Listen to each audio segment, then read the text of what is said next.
Para os militares em regime de contrato, há um vago subsídio para reinserção na vida ativa, no que for normalmente pago fora de horas, e disse. Para os militares dos quadros permanentes, sobra o marcar passo na carreira em condições humilhantes ou o empurrar para fora da vida ativa sem custos. Em matéria de deveres, cabe-nos em contrapartida a permanente disponibilidade para servir a pátria, para tal dispensando a própria vida. Cabe-nos a absoluta disponibilidade para o serviço, independentemente dos interesses pessoais, sejam eles de que natureza forem, e todo um conjunto de outros deveres, nomeadamente os inscritos no Regulamento de Disciplina Militar e Código de Justiça Militar, a que se associam restrições no âmbito dos direitos, liberdades e garantias constitucionalmente consagrados para a generalidade dos cidadãos, como sejam os direitos de capacidade eleitoral passiva, direito de expressão, reunião, petição coletiva, etc. É neste quadro que importa inscrever o que vai acontecendo aos militares, em absoluto desprezo pela Lei das Bases Gerais do Estatuto da Condição Militar. Nada tem ficado incólume.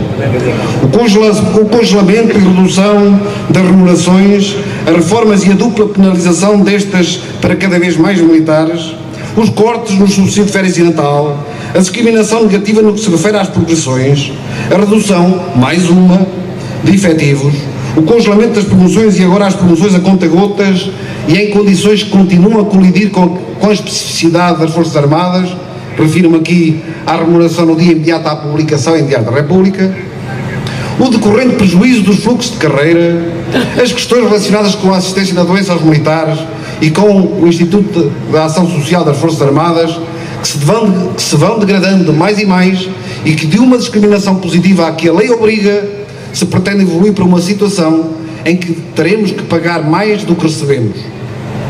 A situação do Fundo de Pensões dos Militares, sem resolução à vista, em manifesta discriminação negativa relativamente a outros grupos socioprofissionais.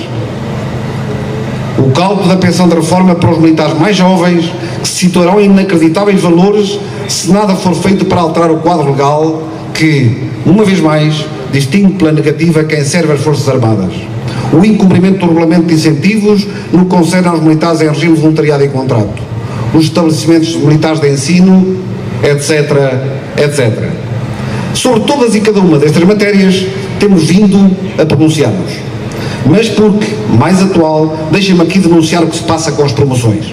Em 2011 foram congeladas as promoções, situação parcialmente ultrapassada em 2012, depois de uma tenagem persistente denúncia e de uma disparatada medida aplicada a uma realidade como a militar.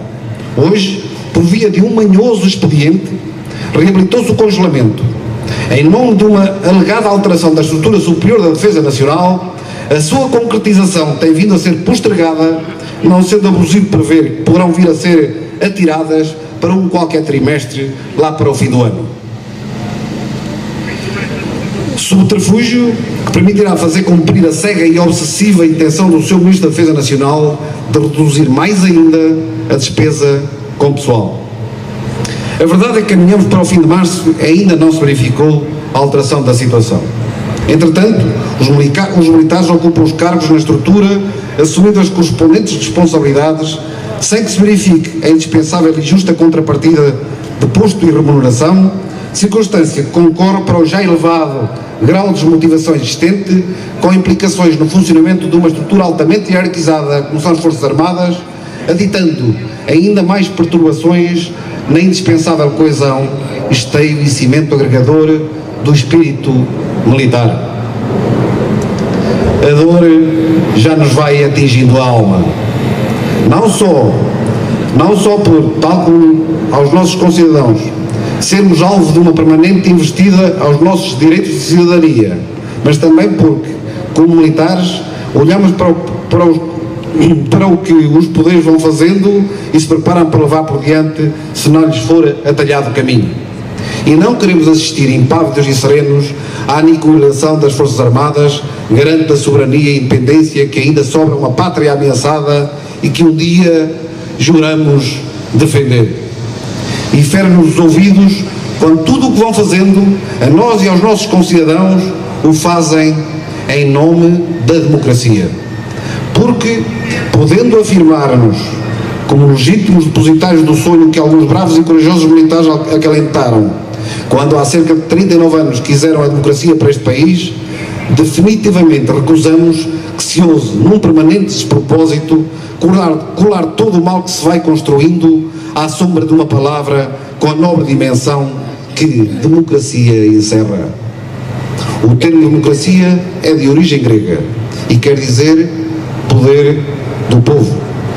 Não será necessária particular sagacidade para perceber que, para a generalidade dos cidadãos, e em particular para os militares, atenta à especificidade da sua condição, em oposição a alguns para quem efetivamente é exercida a democracia na sua plenitude, e eu coloco aqui uma pergunta: lembram-se deste senhor para quem a austeridade aplicada ainda não é bastante, pois se os sem-abrigo aguentam, lembram-se deste?